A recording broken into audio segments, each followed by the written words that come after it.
Okay, so get this right. LSD, like acid, like totally ingrained in our culture. It all started with something super mundane. Huh. Yeah. We're going deep today, like way back to 1938. Albert Hofmann, this chemist, cooks up LSD, not to trip out or anything. He's after a blood stimulant, something to get the heart pumping. And the kicker, he's messing with ergot fungus. Ergot fungus. Yeah, that's some potent stuff. That same fungus some folks blame for all the witchy weirdness in the Salem witch trials. Like, maybe they weren't possessed, just high on ergot. Interesting theory. Crazy, huh? Makes you wonder about history, for sure. So that's what we're diving into today. LSD acid. The whole shebang. Yeah, fascinating story. We've got a great mix to work with, by the way. A video all about how LSD messes with your brain, then a whole documentary on Hofmann and LSD's early days, plus this discussion that gets into, the secret history of it all. Sounds like we have a lot of ground to cover. Totally. So we're going to start in the lab with the accidental discovery, then how it affects you, like the science of the trip, and of course the cultural impact. The good, the bad, the CIA, the whole 9 yards. A lot of folks don't realize how intertwined it is with different aspects of society. Right. All right, so Hoffman's in Switzerland at Sandoz Pharmaceuticals. He's all about these ergot alkaloids. He wants to know how they affect blood vessels, like making them constrict. Vasoconstriction. Right, exactly. And also how they mess with the way your brain cells talk to each other in neurotransmission. Makes sense. Ergot, it's been used in medicine for ages. Yeah. Mostly for helping with childbirth, inducing labor, stopping bleeding. Yep. So Hoffman's trying to isolate those useful bits, turn them into actual medicines. Then, boom, in 1938, he synthesizes LSD-25. That was the 25th compound he'd made in this series of experiments. Okay. They test it on animals, nothing too wild. The animals get a little jumpy, but that's about it. So they're like, meh, file it away. End of story. You'd think. Nope. 5 years later, in 1943, Hoffman's still thinking about LSD-25. Something about its chemical structure just bugs him. He's got to take another look. Goes to show you, sometimes you got to trust those hunches. In science, that little nagging feeling can lead to big breakthroughs. And boy, was this a breakthrough. So he's working with LSD, and some of it accidentally gets absorbed through his skin. Whoa. Yeah. He starts feeling really weird, has to stop working, goes home. And while he's lying on his couch, things get interesting. He later described it as a dreamlike state, filled with these fantastical images, colors swirling everywhere like a kaleidoscope. Powerful stuff. Just a tiny amount through the skin, and he's tripping. It's no wonder they measure LSD doses in micrograms. We're talking millionths of a gram. Right, handle with care. So Hoffman's a scientist. Gotta investigate, right? 3 days later, April 19th, 1943, a day that'll live in infamy, now known as Bicycle Day, he decides to take what he thinks is a small dose, 250 micrograms. Oh. Yeah, turns out that wasn't so small after all. 250 micrograms, that's a pretty hefty dose, especially for a first-timer. Big time. This first intentional trip, it's not pretty. He's feeling awful, terrified, actually.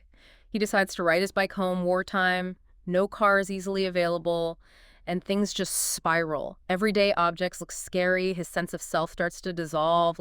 Who am I? He thinks he's dying, losing his mind. The whole works. A bad trip, textbook definition. Yeah. High dose, no idea what to expect. Probably not the most relaxing setting with the war going on. Yeah, it's intense. He even said he felt like his ego was suspended somewhere in space, watching his own body like it was dead. But here's the crazy part. The doctor checks him out, finds nothing physically wrong except for dilated pupils. Wow. And then as the panic fades, this feeling of dread gives way to euphoria, pure bliss, that classic psychedelic afterglow, Good mood, zero worries. Talk about a roller coaster. Yeah. The fear, the confusion, then peace. Yeah. Really shows how complex this substance is. Totally. So despite that rough start, Hofmann felt like LSD had found him, like it had a purpose. He started thinking, maybe this could be used in therapy. Maybe this is the key to understanding schizophrenia. Little did he know. Yeah, he had no idea what he'd unleashed. Not at all. All right, let's get into the nitty-gritty. What exactly does LSD do to your brain, your body? Now, full disclosure here in the U.S., LSD is a Schedule I drug. That means making it, having it, selling it, it's all illegal unless you've got special permission for research. We're talking about this for educational purposes only, folks. Right. Knowledge is power. Exactly. So let's talk dosage. LSD is potent, measured in micrograms. We're talking millionths of a gram.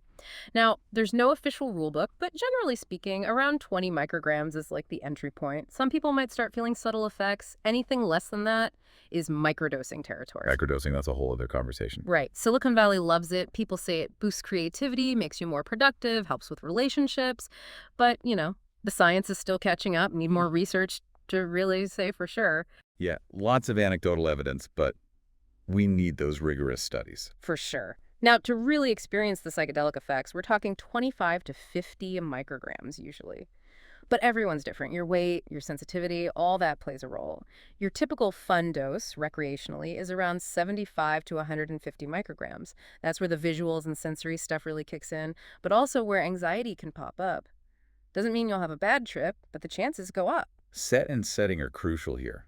Your mindset, your environment, that all mixes with the drug itself to shape the experience. Big time. Now, anything over 150 micrograms, that's a high dose. And then there are the heroic doses, 400 to 500 micrograms, even more. That's where people talk about ego death, like you completely detach from your sense of self. Some people even go for thousands of micrograms, thinking it'll unlock some profound truth. But honestly, that's super risky. Could mess you up psychologically for a long time. Yeah, not worth it. Remember, even Hofmann, after his initial trip, thought around 50 micrograms was ideal for exploring your inner world, Makes sense. Okay, so you want to take LSD. You even do it. It's basically odorless, colorless, and almost tasteless. If you taste something bitter, watch out. Could be something else entirely, something dangerous. Good point. Yeah. So they make it as a crystal, then dilute it in liquid. You can put that liquid on blotter paper, sugar cubes, whatever absorbs it. Or it comes as tablets, capsules, liquid itself. So many ways. Right. Most people just swallow it. But since it's often liquid or on tiny paper squares, you can absorb it through your mouth too, like under your tongue. That way it hits you faster than waiting for it to go through your stomach. Makes sense. Now, once it's in you, your liver gets to work, breaking it down into different compounds, metabolites, they call them, like OH-LSD and NOR-LSD. There are enzymes involved, like monoamine oxidase, cytochrome P450, complicated stuff. Anyway, that OH-LSD, that's what mostly shows up in your pee and blood tests. But guess what? It doesn't get you high. Most of the LSD gets turned into these other metabolites, and scientists are still figuring out what all of them do. So we know how it gets broken down, but not all the pieces of the puzzle are in place yet. Exactly. But here's what we do know. LSD, and probably some of its metabolites, they do their magic by interacting with serotonin receptors. Those are all over your body, especially in your brain. Serotonin, that's the mood regulator, right? Sleep, appetite, all that. Yep, it's involved in tons of stuff. Yeah. And LSD latches onto these serotonin receptors, specifically the 5-HT2A receptor. That's what most scientists think causes the trippy effects. And guess where these receptors are concentrated? In the parts of your brain responsible for thinking, feeling, and basically experiencing the world. The cerebral cortex, hypothalamus, amygdala, it's all connected. So it's messing with the very core of our perception. Yeah, but hold on, there's more. LSD and its metabolites, they don't just hang out with serotonin. They bind to dopamine, histamine, adrenergic, even opioid receptors. We're still figuring out how all that plays into the LSD experience. It's like a symphony of brain chemicals. Right. But it makes sense, right, when you consider all the effects, both mental and physical. All right, effects time. Let's start with the mind. Visual hallucinations, that's a classic. Seeing shapes, colors, patterns that aren't really there. Close your eyes, it gets even wilder. I've heard the visuals can be pretty intense. Oh, yeah. Then there's synesthesia. That's where your senses get all mixed up. You might see sounds or hear colors. Synesthesia, that's trippy, like literally. Right. Scientists think it happens because LSD makes different parts of your brain talk to each other, parts that usually don't. LSD also changes how your brain processes sensory input. Like, suddenly you're aware of all this stuff that's usually filtered out. Makes sense. People also say they can see patterns better, connect the dots, and at higher doses, you get ego dissolution. That's where the boundary between you and the world blurs. You might feel connected to everything, or like you're one with the universe. Some people find it beautiful, others terrifying. Depends on the person. Totally. Physically, LSD can dilate your pupils, make you nauseous, sweaty, weak. But the intensity, it depends on how much you take. And here's the thing. Overdosing on LSD, like to the point of organ damage or death, is super rare. Mm-hmm. People have taken huge amounts, and yeah, it's a wild, often unpleasant ride mentally, but they usually bounce back physically within a day or two. So it's not toxic in the same way as some other drugs. Right. LSD doesn't stick around in your body that long, maybe 12 hours. Higher doses just mean those receptors are more occupied for that time. But, and this is important, high doses don't mean it's safe psychologically. You can get really sick, your heart can race, and the mental side effects, those can linger. It can be detected in your pee for up to 4 days, blood for about 12 hours. So physically, it's out of your system fairly quickly, but the mental impact, Yeah. that can be a different story. Totally. And the psychological effects, they're not something you can just turn off. If you go in unprepared, bad environment, bad mindset, you're more likely to have a rough time. And that can lead to panic, anxiety, even long-term psychological problems. A bad trip can really mess with your head, make you fixate on death and dying. Makes sense. Now, some people intentionally explore those dark emotions, but context and intention are key. Yeah. For some, a bad LSD experience can leave scars for months, years even. And while it's rare, if you're already vulnerable or take a massive dose in a bad setting, it can trigger psychotic symptoms. It's powerful stuff not to be taken lightly. Respect the substance. Absolutely. And here's the thing. Those same aspects that make LSD so intense, they're also what researchers are looking at for potential therapeutic benefits. Interesting. Yeah. In controlled settings, with proper support, could it help with anxiety, depression, addiction? We're still learning, but the early research, even though it wasn't always perfect by today's standards, it's promising. Right. There were some intriguing hints back in the mid-20th century. Exactly. Now remember, LSD is still Schedule 1, so this research is super regulated. We're not saying go out and experiment. We're just saying there's potential here. Like using it to treat PTSD, grief, it's being explored. Exciting times for psychedelic research. It is. Okay, so rewind back to those early days. After Hofmann's discovery, Sandoz Pharmaceuticals actually sent LSD to researchers all over the world. Wow, Yep. really? Canada, the US, England, Czechoslovakia. They were all in on it. Back then, in the 40s, some scientists thought psychedelics might be similar to stuff already in our brains, maybe even tied to that sense of wonder we have as kids. Interesting. Yeah. Now, up in Saskatchewan, Canada, you had these researchers, Osmond, Hoffer, Blewett. They were pioneers using LSD to try and understand mental illness, especially schizophrenia. They also wanted to, walk in their patient's shoes, so they actually took LSD themselves. Whoa, really? Like to induce those symptoms? Yep. They wanted to feel what their patients were feeling. Yeah. Pretty intense, right? You wouldn't see that today. A bit ethically questionable these days, yeah. But it shows how dedicated they were. Totally. And it seems working with LSD did change their view of mental illness. They started taking patients' experiences much more seriously. They even tried using LSD to treat alcoholism. How'd that go? At first, they thought it could be like aversion therapy, make people associate drinking with a bad trip so they'd avoid it. Didn't really work. Huh. But they noticed something else. Sometimes LSD gave alcoholics this incredible self-awareness. Like they understood their addiction in a whole new way. And for some, that led to real change, lasting change. Powerful. Yeah. Then there's this guy, Alfred Hubbard. He worked in Vancouver, and he had this grand vision, thought LSD could, save the world if the right people used it. He gave it to CEOs, business leaders, all these powerful folks, hoping it would help them work through their inner conflicts and understand their emotions better. Interesting approach.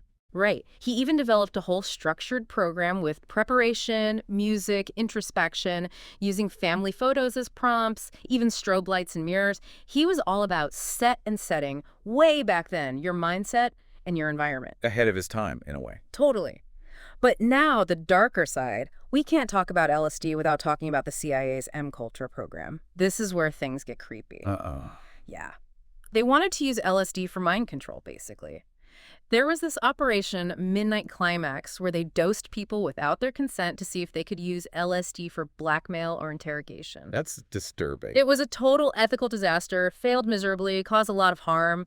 There were even reports of them testing it on children. Awful stuff. Thankfully, MKUltra got shut down in '73. Turned out LSD wasn't a very good mind control weapon, but still. It's a dark reminder of how science can be twisted. A dark chapter for sure. A reminder of how important ethics are in research. Absolutely. After that, things shifted toward the spiritual and mystical side. You had Aldous Huxley, Alan Watts, these intellectual giants, using LSD to explore consciousness, to understand what Huxley called mind at large. The idea of a universal consciousness. Yep. There were even secret societies using LSD in like neo-pagan rituals. It was seen as a sacrament, a way to tap into something bigger than yourself. Fascinating. Artists, scientists, even religious folks, they were all experimenting. A search for meaning, maybe? Maybe. Then came the 60s and the counterculture. LSD became a symbol of rebellion tied to the anti-war movement, challenging societal norms. But that widespread, often reckless use, it ultimately led to its criminalization. Makes sense. Yeah. You also had Timothy Leary and Richard Alpert, later known as Ram Dass, doing research at Harvard, but they eventually took their work outside academia. Leary was more about making LSD widely accessible, while Alpert focused on the spiritual side. Two different paths. Totally. Even Hofmann, the guy who discovered LSD, had his own thoughts on why it resonated so much with young people. He thought it was a reaction against the materialistic world, a longing for something deeper, a way to reconnect with nature and spirituality. Makes sense. But even though it became illegal, LSD didn't disappear. It went underground, still being made and sold. It never really went away. Now it's kind of having a comeback. There's more awareness of the potential benefits, not just for recreation, but for personal growth, spirituality, even mood. People are more open-minded these days. Right. Like, not all drugs are evil. It's about understanding and harm reduction. We've even got Bicycle Day celebrations all over the world. And some people are pushing for ritualized use, creating safe spaces where people can have guided LSD experiences. The whole idea of intention is becoming really important in this context. Setting those intentions, having that support, it makes a difference. Huge difference. It makes you think of how Native American cultures use peyote, you know. It's part of their spiritual and healing traditions. It's ritualized. Interesting comparison. Right. Makes you wonder, do doctors have to be the ones in charge of all psychedelic experiences? There are other ways for sure. Exactly. And it all goes back to what Stanislav Grof said, that LSD is like a non-specific amplifier of the unconscious. It can bring out the good and the bad, magnify everything. Powerful stuff. Super powerful. And with decriminalization happening in some places, there's a real chance to re-examine LSD, to understand its full potential, to learn from its history. Our start, maybe. Maybe. So that's our deep dive on LSD. From a lab accident to a cultural phenomenon, it's a wild ride, right? We've covered the science, the history, the highs and lows. Quite the journey. Hopefully you're walking away with a better understanding of this complex substance, its effects, and its impact on society. Yeah, it's a fascinating story. And here's one last thought for you. LSD has this power to amplify our inner world, right? And its history is full of both spiritual seeking and shady government stuff. So what does its evolving legal status, this renewed interest in it, tell us about how we view consciousness as a society? And are we ready to face what's inside our own minds, both the light and the dark? That's a great question to leave our listeners with. Right. This drug, it started by accident, but it's still making us question reality, our minds, the whole human experience, food for thought, right?